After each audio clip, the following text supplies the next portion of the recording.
family. Peace, peace, peace, peace, peace, peace, peace. All right, so I hope you guys are having a phenomenal day. If not, do get and understand your day is going to get better once your perception gets better.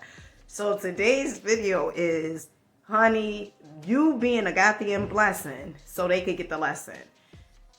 I remember I knew this mother and daughter, right? And the daughter, pretty much, she had a drinking problem, right? And the mother, she never really wanted to kick the daughter out because I guess she would have felt like some type of guilt. So it took years and years and years for the mother to muster up the courage to finally like kick the daughter out and say, you know what, I'm not going through this no more. I have had enough of it, and you need to get the help that you need, right? And by the mother doing it, she was being a blessing so her daughter could get the lesson. I'm not saying that we are responsible for people getting their lessons from life. But what I am saying is sometimes you don't understand how much you are hindering or how much you are enabling the person to continue to be the same exact person that they are being. Okay, people are responsible for the choices that they make in their lives. But if you feel like, or if you constantly accept things that you say you don't deserve, okay, then you need to start questioning and seeing why do you constantly accept or why do you constantly put up with things that you say you don't deserve. I have a good friend, right? And this good friend, she normally talks to me about her relationships. And when people come to me in regards to relationships, I'm going to tell them exactly how it is, okay? That often include me not holding back, just, saying to them raw exactly what it is. And so this person, I say you have to be the blessing so the guy who you would could get the lesson. And what I mean by that is you got to start seeing, first of all, everything that we tend to go through. Now, I done been saying this for a minute, and I'm going to continuously say it. Everything that you attract in your life is due to your self-image, okay? And I have a video about how I changed my self-image and how I became happy. That's one. Two, everything stems from childhood, right? When we tend to go through certain things or attract certain types of people, it is not just because, oh, I like the way he look. Listen, before you met your boo, okay, you attracted them before you met them. And I know somebody is like, what the fuck, what you mean, right? How could I have possibly attracted them? Because of energy. Look at the universal mind, right? The subconscious mind, like a big bubble, okay? So this is another book that I highly recommend, and it's 3 Magic Words, okay? In this book, it talks about the subconscious mind. It also talks about prompters, which prompters are basically habits that we tend to do on a daily basis and not understand like why we get some of the results. Some people are walking through life, they don't even understand, and I once too was one of those some people don't understand or can't put a finger on it why they constantly end up in certain types of relationships that they tend to end up in. Okay, whether it's friendships, intimate relationships, whatever type of relationships, they don't understand it, right? Oftentimes we would tend to blame the other person and say, out of all my 10 exes, it was all their fault.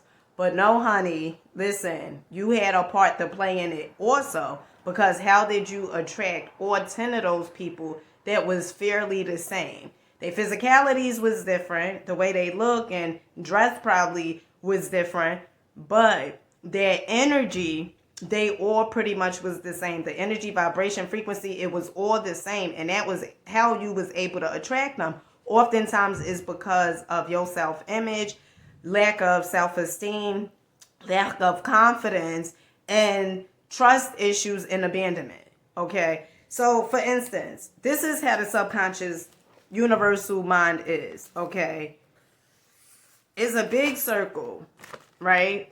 And all our thoughts go in there. That's why when you hear spiritual people, they often say, your thoughts, they matter, right? And then some say you are not your thoughts. But if you keep on thinking about those thoughts and then applying emotions with those thoughts, then that becomes your reality, okay? Because then you start doing stuff and then it's like you become exactly it, right? So all our thoughts go in here, right? So if you think that somebody is gonna cheat on you, if you have this concept in your mind that men are dogs, right?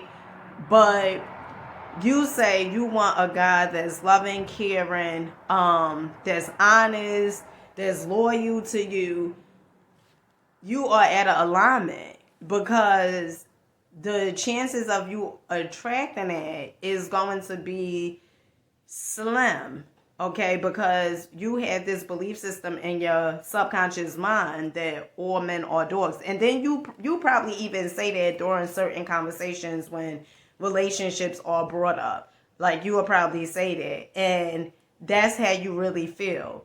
And since you feel that way and you always, subconsciously think that is embedded, like you constantly say, oh, all men are dogs, because maybe what you've seen growing up, and that's what you're going to keep on attracting. Okay?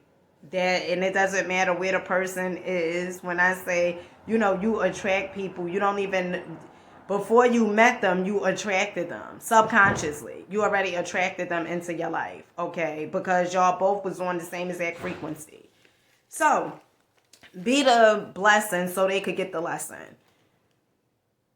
My good friend, okay, she talks about the guy who she's in a relationship with, okay? She's been in a relationship with this guy for like 3 years, and the guy has demonstrated time and time again, honey, that he is in the 5th grade, okay? When I say 5th grade, that is a metaphor, okay?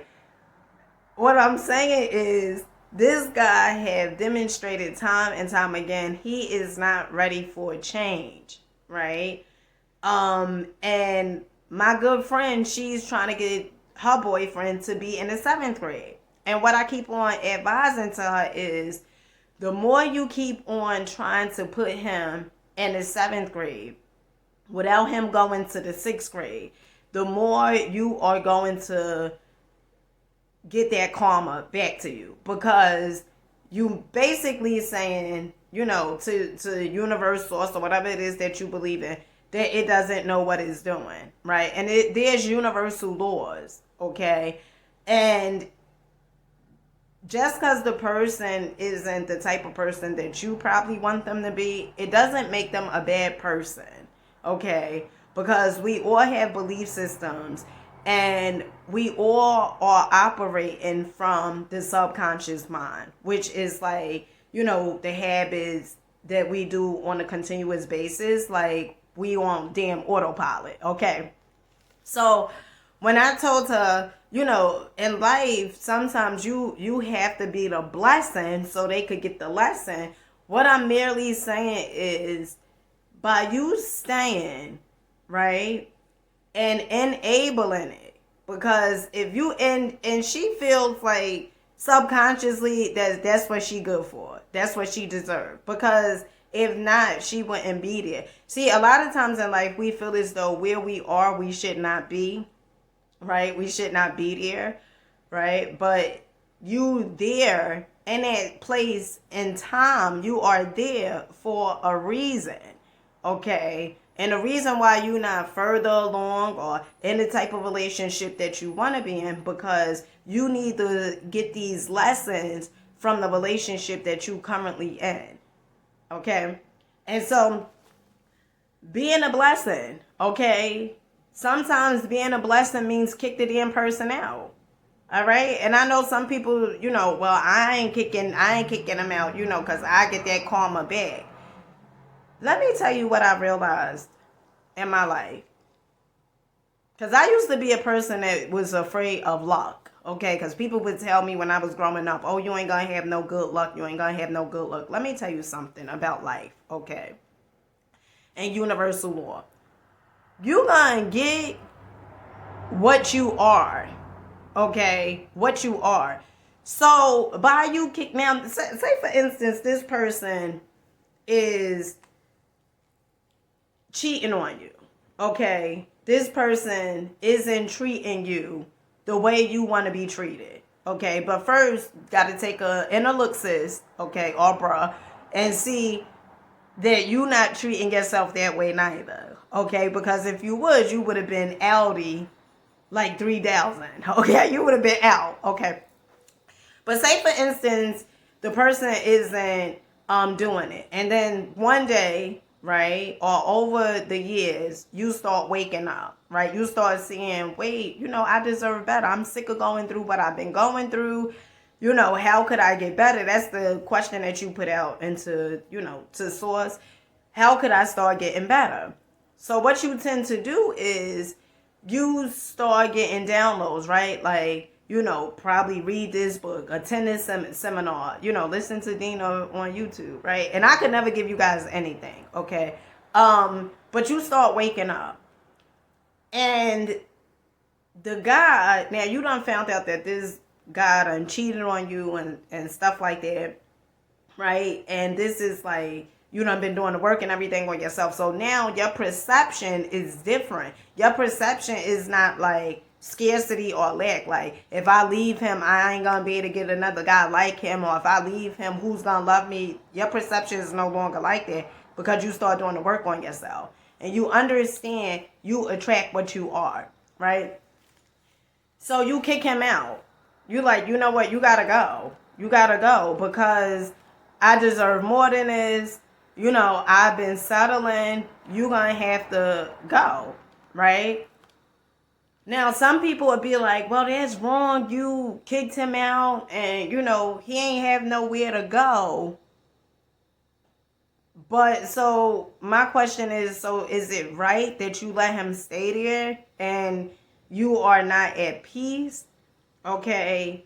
You don't feel like sometimes even going to your house because he's there and like it's not peaceful and like it's toxic, right? So which one would be better?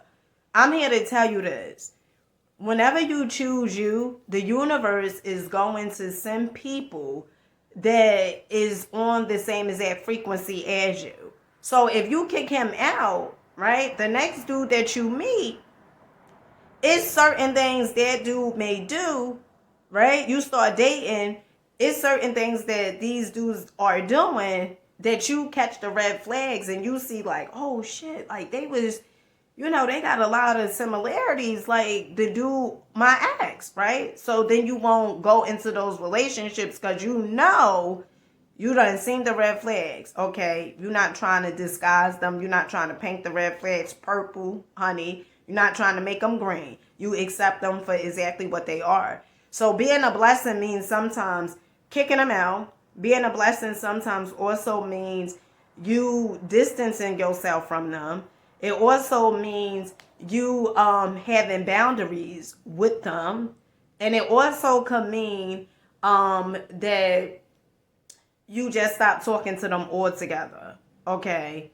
Because see, this is also what we have to understand. People treat us the way that we allow them to treat us, but they also treat us